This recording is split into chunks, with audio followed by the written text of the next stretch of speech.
The mere fact na ang mga pinili mong mga senatorial ay galing sa alyansa, nagsalita ka na. Ayaw mo lang mapahamak. Kasi siyempre, alam mo naman, pag ngayon kinontra mo ang administrasyon, delegates ka. Totoo naman eh.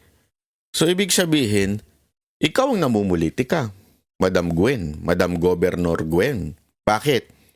Kasi ayaw mong panindigan ng tama. Alam mo na tama, kaya ka nga hindi bumanat sa mga Duterte. Alam mong meron tama si Pangulong Duterte. Pero bakit hindi mo mabanatan ang Marcos o di kaya kinampihan mo pa yung mga senador? Kasi nga, takot ka. Takot po kayo. Wala kayong prinsipyo. Hunger for power. It will divide the nation.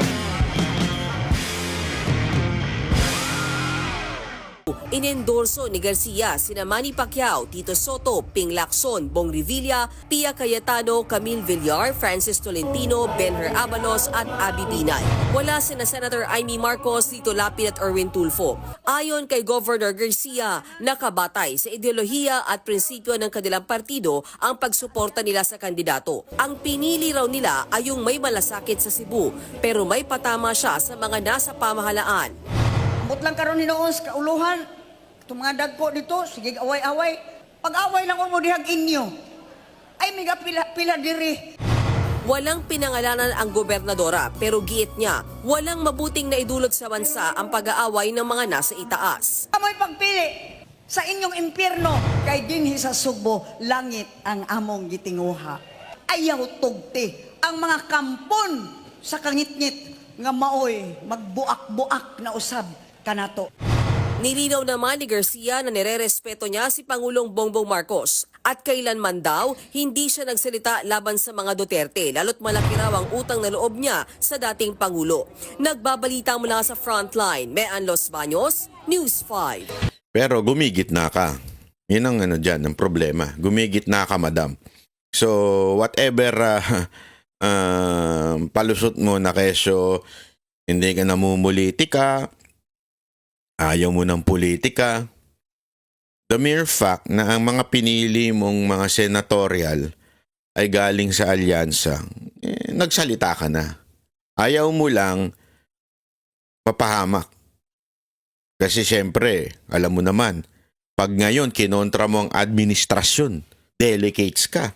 Totoo naman eh. So ibig sabihin, ikaw ang namumulitika, Madam Gwen, Madam Governor Gwen. Bakit? Kasi ayaw mong panindigan ng tama. Alam mo na tama, kaya ka nga hindi bumanat sa mga Duterte. Alam mong meron tama si Pangulong Duterte. Pero bakit hindi mo mabanatan ang Marcos o di kaya kinampihan mo pa yung mga senador? Kasi nga, takot ka. Ganun lang simple yun. Takot ka na pag ikaw kumontra sa gobyerno, pag ikaw kumontra kay Marcos, delegates ka. That's the truth. Diba? Huwag na tayo magpaikot-ikot. Ayun po ang katotohanan. Takot po kayo. Wala kayong prinsipyo. Kaya nyo, ngayon kasi hindi na ako, I understand, sabi nga nila, ay yung mga sinasabing, politics is addition, not subtraction or whatsoever, ever. Oo, pero ito yung time na masyado na yung ginawa ng kasamaan ng Marcos administration. Masyado na yung nababoy ang ating bayan. Masyado na yung batas ginagahasa, binababoy. Wala nang sinusunod na batas. Sila na ang batas. Yung pagdukot kay Pangulong Duterte, that's below the belt, There is another way of fighting your opposition o your sabi mo ng enemy, di ba? Yung hindi below the belt. Meron namang ganun eh. Halimbawa, anong ibig ko sabihin? Sa boxing, labanan yan suntukan talaga yan, sakitan yan. Patutumbahin mo pa nga di ba? Okay lang yan kasi parte yan ng sports, Parte yan ng labanan. Sa politika, ganun din. Patutumbahin mo rin yung kalaban mo sa politika. Tatalunin mo nga so you will do everything to do it. I understand. That's part of the game. Politics is like a game. Party yan. Yung sa atin. Di ba kaya nga sinasabi nila sa politika, there is no permanent friends and there are no permanent enemies. Ay, nagkakabati-bati, mag-aaway lang, magkakabati. Ganun eh. That's politics. Okay? Pero mga kababayan, hindi ko matatanggap yung ginawang below the belt ng kalaban o itong si Marcos at si Romualdez. Below the belt po yung ginawa nila kay Pangulong Duterte. That's beyond politics. That's a devil's act. Ika nga. May pagkademonyo na yung ginawang hindi binigyan ng due process yung tao. At tanda na, sabi nga, kahit man lang awa, wala. I mean, hindi po yun hindi na makatao. Makademonyo na talaga yung ganong klaseng galawan. Di ba? Okay lang sa akin, kuwari, kontrahin mo, idemanda mo dito sa husgado sa Pilipinas, ipaaresto mo, dahil may ukaran sa Pilipinas. Okay yun eh. I mean, okay. Parte talaga ng politika yan eh. Batuhan eh. Oh, di ba? Kasama talaga sa buhay yan eh. Tanggap nga ni Pangulong Duterte at sanay na ho yan sa ganyan. Tandaan ninyo. Si Pangulong Duterte sanay yan sa local politics.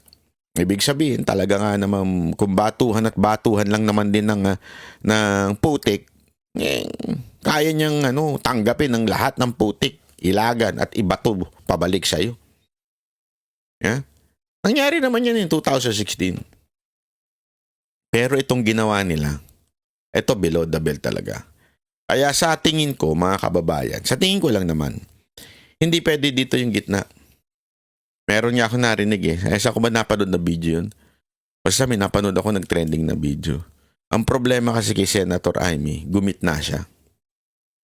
Tandaan ninyo, ang mga gumigit na nasasagasaan. Hindi totoo. Alam mo na, ang ganda ng logic na yun.